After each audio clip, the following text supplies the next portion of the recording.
함께 기도하심으로 9월 14일 엎드린 새벽 예배를 하나님께 올려드리겠습니다. 사랑이 많으신 하나님 아버지, 참 감사합니다. 주님 복 주시기로 약속하신 이 주일 아침 새 생명과 함께 하나님을 예배하고 하나님과 만나며 하나님과 교제하고 또 하나님을 사랑하는 성도들과 함께 교제하게 하시는 그 하나님의 놀라우신 은혜에 감사드립니다. 하나님, 오늘 다른 모든 사역들에 앞서 먼저 하나님을 만나기 위해 나아온 주님의 자녀들을 축복하여 주시옵소서. 다른 어떤 것보다도 하나님과 함께하는 그 시간이 가장 중요하다고, 그 시간이 가장 귀하다고, 나의 우선순위가 되신다고 고백하는 우리의 찬양과 예배를 받아주시옵소서. 그렇게 예배하는 자녀들의 마음 가운데 하나님께서 은혜와 사랑을 부어주실 것을 확신합니다. 하나님께서 만나주실 것을 확신합니다. 오늘의 모든 일정들 가운데 하나님 동행하여 주셔서 하나님을 누리게 하여 주시옵소서. 그렇게 우리를 통하여 영광 받아주실 아버지 하나님을 믿고 감사드리며 찬양합니다. 우리를 사랑하사 죽기까지 사랑하신 그리고 다시 사신 우리 구주 예수 그리스도 이름으로 기도합니다. 아멘. 함께 찬송가 283장 나 속죄함을 받은 후 한 목소리로 찬양하겠습니다.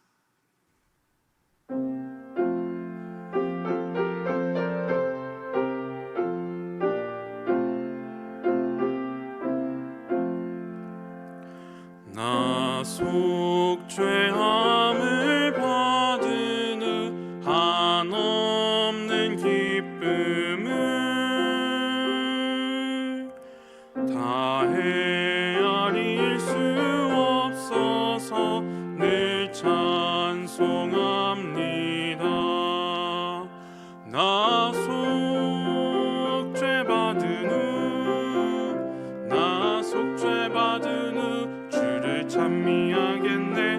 나 속죄받은 후 주의 이름 찬미하겠네. 나 속죄함을 받은 후 내 마음이 새로워 주 뜻을 준행하면서 죄 길을 버리네. 나 속죄받은 후, 나 속죄받은 후 주를 찬미하겠네. 나 속죄받은 후 주의 이름 찬미하겠네. 나 속죄함을 받은 후 성령이 오셔서 하나님 자녀 된 것을 곧 증언합니다.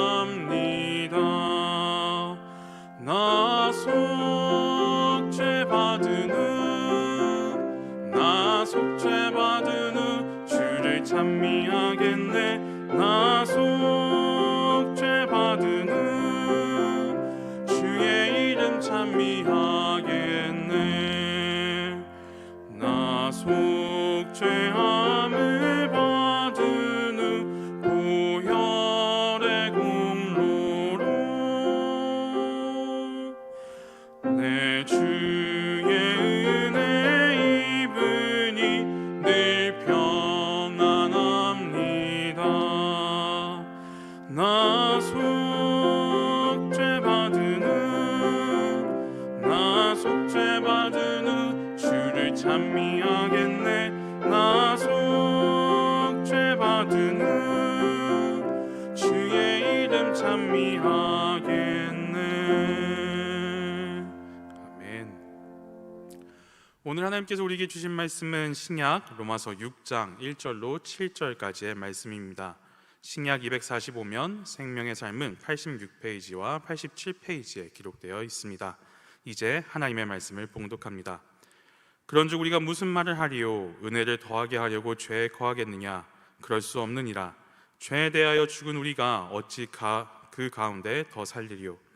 무릇 그리스도 예수와 합하여 세례를 받은 우리는 그의 죽으심과 합하여 세례를 받은 줄을 알지 못하느냐?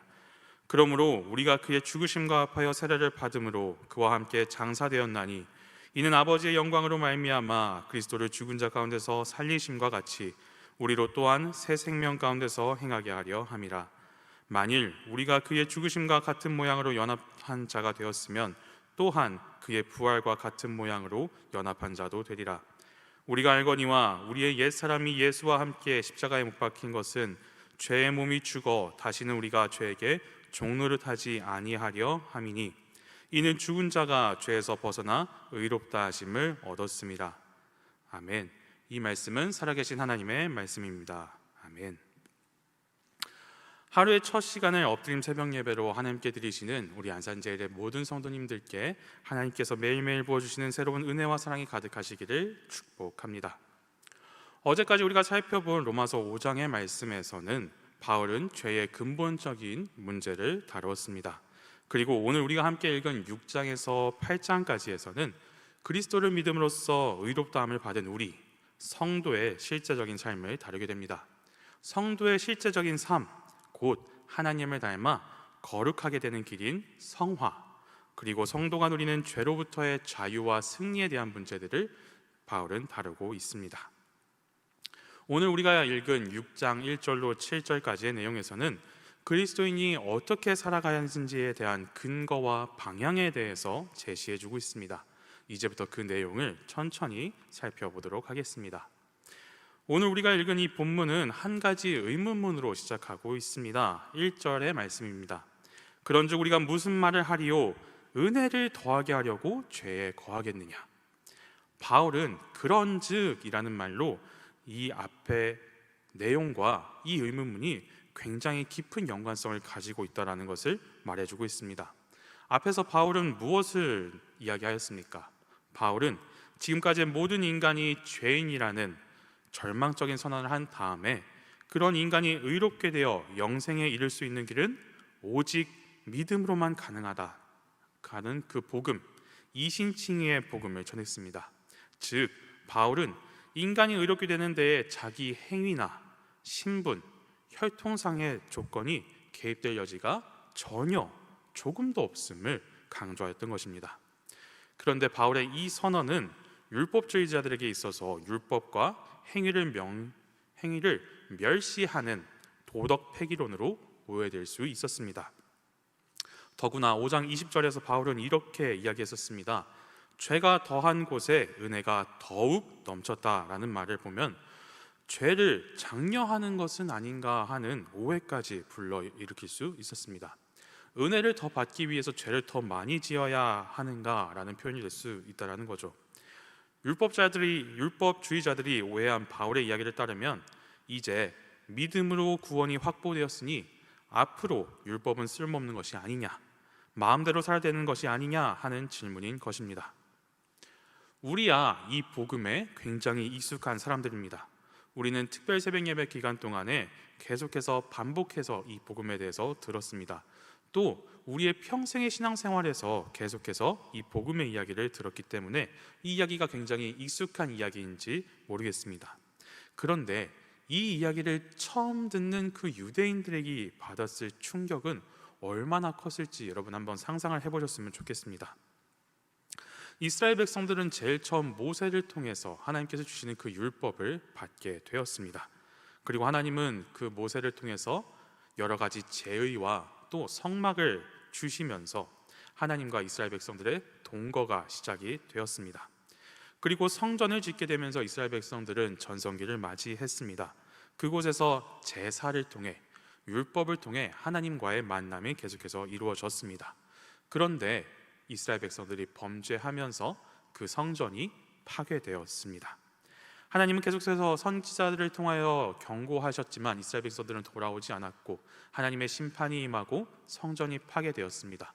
재건되었지만 다시 한번 또 파괴되는 그런 아픔을 겪게 되었습니다. 나라가 분열되고 침략받고 멸망하게 되었습니다. 이제 하나님께 나아가는 방법이 없는 것만 같습니다. 이제 이스라엘 백성들에게 남은 것은 바로 율법뿐입니다. 그래서 이 율법을 철저하게 지키면 하나님께서 메시아를 보내주셔서 우리를 구원해 주실 것이다 라는 그 믿음 가지고 이 율법을 지키는데 철저하게 모든 삶을 드렸습니다. 이 율법의 1.1핵이라도 어기지 않으려고 철저하게 노력했습니다. 그게 구원받는 길인 줄 알았습니다. 평생을 그렇게 살았습니다. 그런데 바울이 이야기하는 겁니다. 이제 그렇게 살지 않아도 된다. 이제 그렇게 아등바등할 필요가 없다. 우리는 믿음으로 구원을 받는다. 우리는 율법을 지키는 행위가 아니라 예수 그리스도를 믿음으로 구원을 받는다라고 바울이 이야기하고 있는 것입니다. 이 이야기를 들은 유대인들의 반응을 생각해 보십시오. 어쩌면 이들은 바울의 그 한마디에 자신의 모든 인생을 송두리째 부정당하는 것은 아닐지도 모르겠습니다. 율법이 쓸모없어진 것인가? 여태까지 나는 헛수고한 것인가? 그렇다면 이제 나는 어떻게 살아야 하는 것인가? 여태까지 율법 하면서 살아왔는데 이제 나는 무엇을 바라보고 살아야 하는가? 라는 질문이 계속해서 나왔을 것입니다. 이 율법을 포기할 수 없었을 것입니다. 그래서 바울에게 이야기하는 겁니다. 그럼 이 율법이 이제 소용이 없는 것입니까? 율법을 어기면서 죄를 더해서 그렇게 은혜를 받아야 하는 것입니까? 하고 질문했었을 것입니다. 이 질문에 더 깊은 곳으로 들어가면은 결국 이 질문은 이렇게 바뀌게 됩니다. 나는 이제 어떻게 살아야 합니까? 방향이 상실되었습니다. 어떻게 살아가야 할지 모르겠습니다. 무엇을 위해 살아가야 할지 모르겠습니다.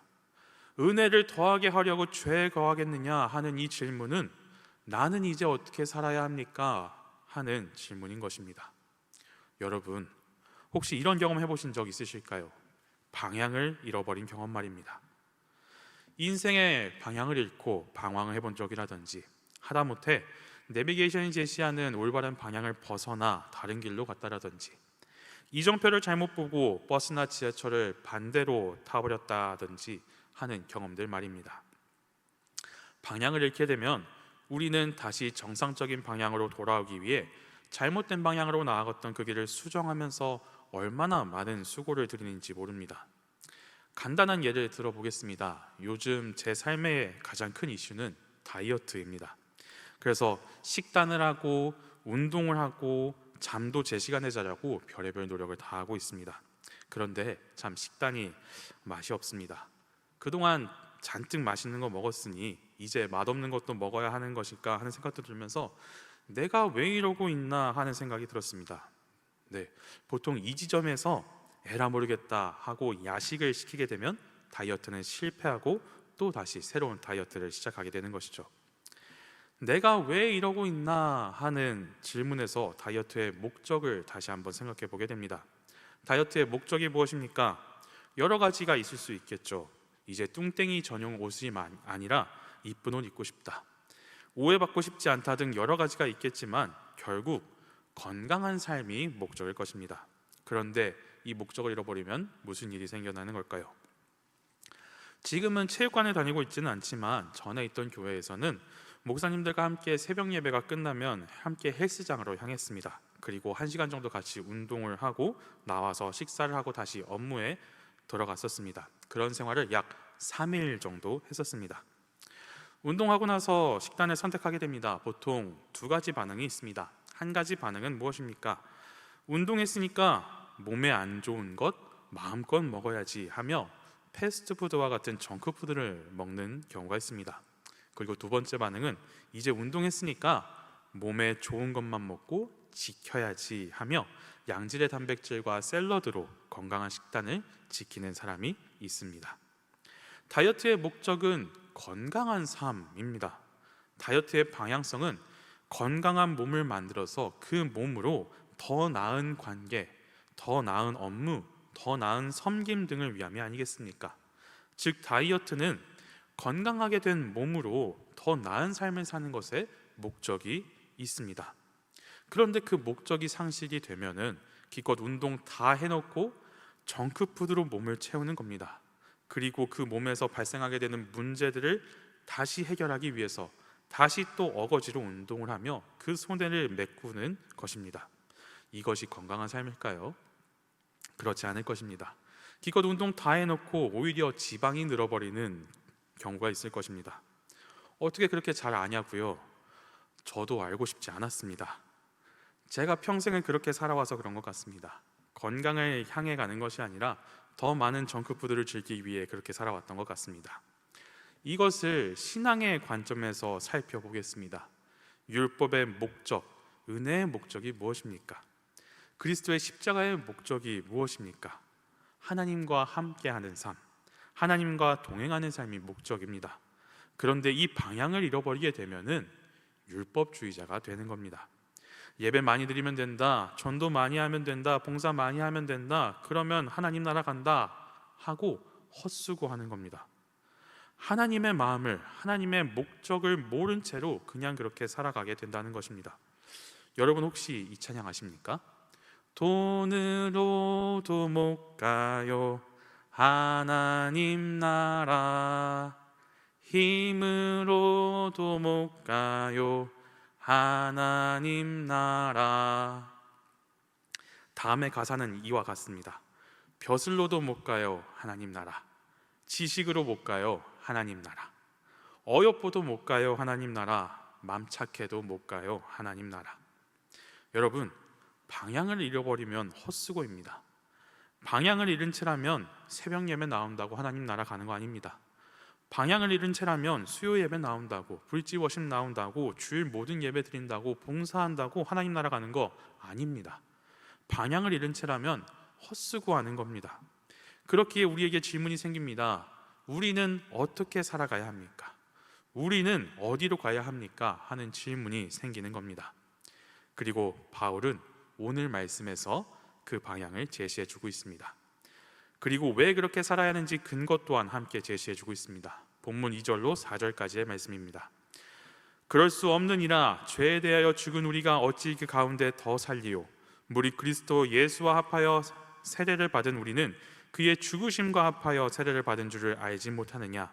그러므로 우리가 그의 죽으심과 합하여 세례를 받음으로 그와 함께 장사되었나니 이는 아버지의 영광으로 말미암아 그리스도를 죽은 자 가운데서 살리심과 같이 우리로 또한 새 생명 가운데서 행하게 하려 함이라.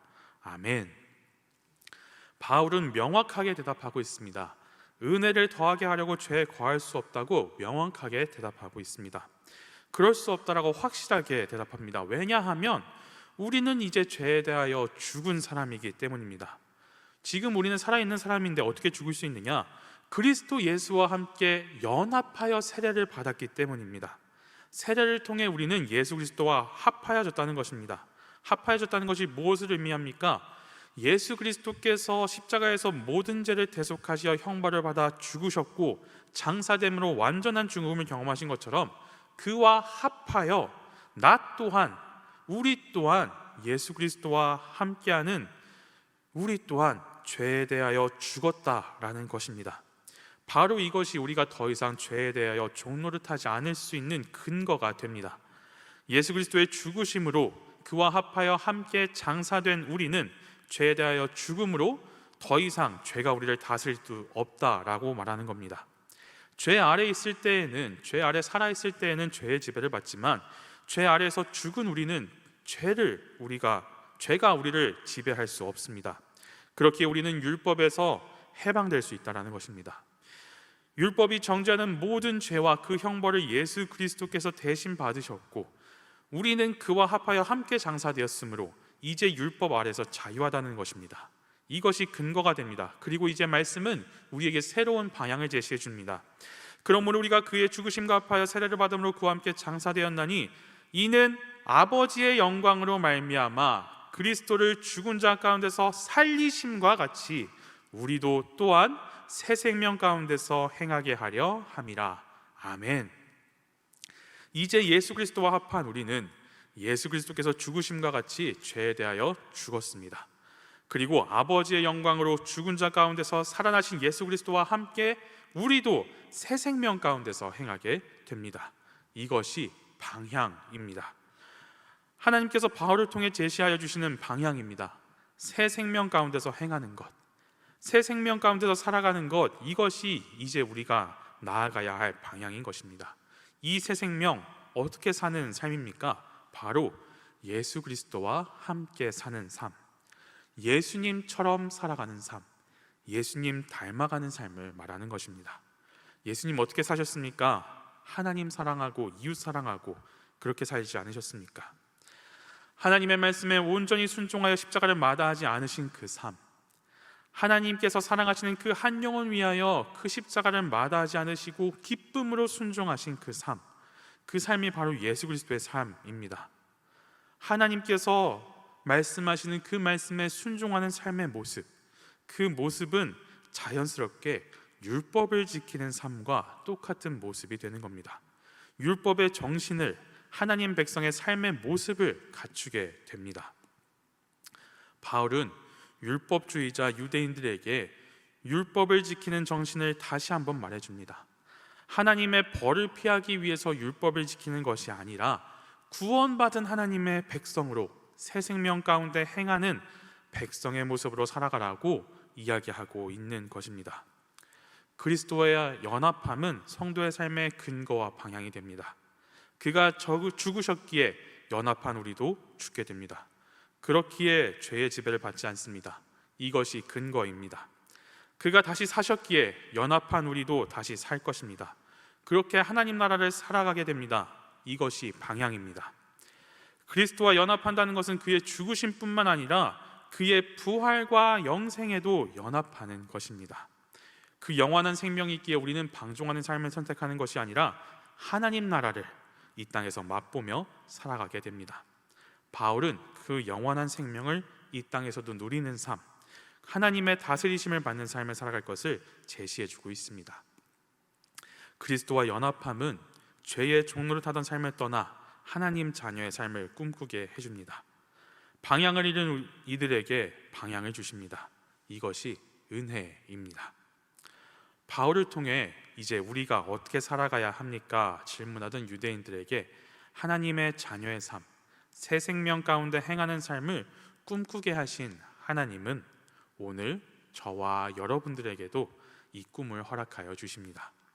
저와 여러분에게도 하나님의 자녀로서 세상을 살아갈 꿈을 허락해 주십니다. 저와 여러분 또한 예수 그리스도와 합하여 죄에 죽은 자 된 몸입니다.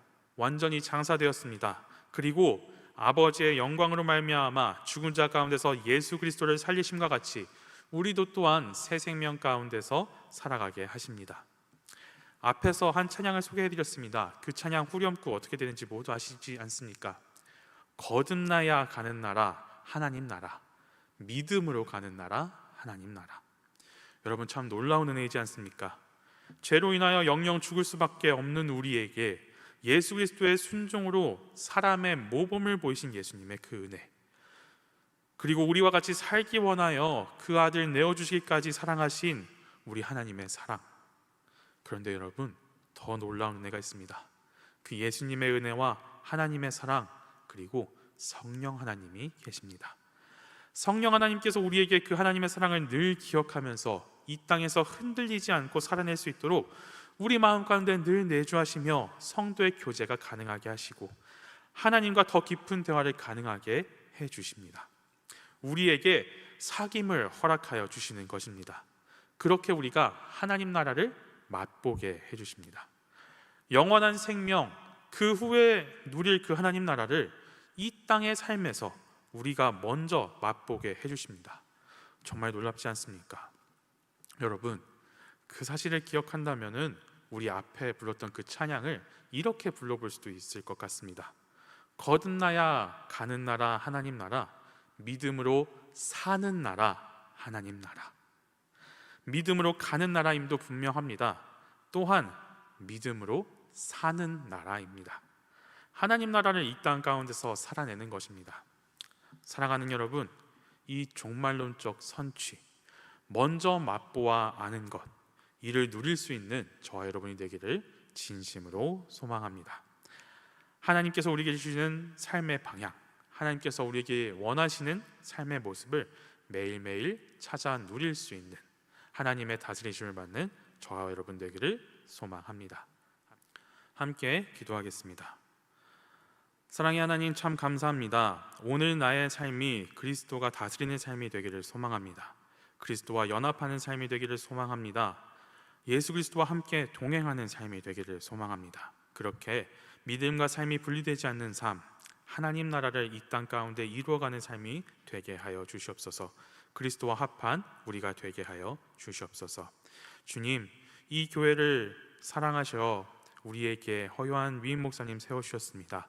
하나님, 허요한 위임 목사님께 함께하여 주셔서 그 입술에 언제나 하나님의 말씀 넣어주시고 그 마음에 하나님 내주하여 주셔서 성령 하나님께서 주시는 능력으로 이 교회를 섬길 수 있도록 주님 언제나 함께하여 주시옵소서. 또한 교회를 섬기는 모든 지체들에게도 동일한 마음 허락하여 주시고 동일한 성령 허락하여 주시사 한 성령으로 함께 하나님을 예배하며 하나님의 다스림이 이루어지는 교회가 될 수 있도록 주님 이 교회를 지키시고 함께하여 주시옵소서. 교회에서 앞두고 있는 모든 사역들 가운데 하나님께서 먼저 행하여 주셔서 하나님께서 승리하여 주셔서 우리가 그 길 함께 따라가며 하나님의 이름을 함께 높이는 모든 사역들이 될 수 있도록 모든 예배들이 될 수 있도록 하나님 친히 함께하여 주시옵소서. 주님, 이 새벽 주님께 마음 드리는 손길들이 있습니다. 주님께서 기억하여 주시옵시고 가장 아름다운 것으로 주님 선대하여 주시옵소서. 가장 아름다운 때에 주님 선대하여 주시옵소서. 그렇게 우리를 통하여 영광 받으실 아버지 하나님 믿고 감사드리며 찬양합니다. 우리를 사랑하사 죽기까지 사랑하신 우리 주 예수 그리스도 이름으로 기도합니다. 아멘. 하늘에 계신 우리 아버지, 아버지의 이름을 거룩하게 하시며 아버지의 나라가 오게 하시며 아버지의 뜻이 하늘에서와 같이 땅에서도 이루어지게 하소서. 오늘 우리에게 일용할 양식을 주시고 우리가 우리에게 잘못한 사람을 용서하여 준 것 같이 우리 죄를 용서하여 주시고 우리를 시험에 빠지지 않게 하시고 악에서 구하소서. 나라와 권능과 영광이 영원히 아버지의 것입니다. 아멘. 이 시간 함께 기도하실 때 나라와 민족과 교회 그리고 개인의 기도 제목을 위해 오늘 우리에게 주신 그 말씀 붙잡고 함께 기도의 자리로 나아가겠습니다.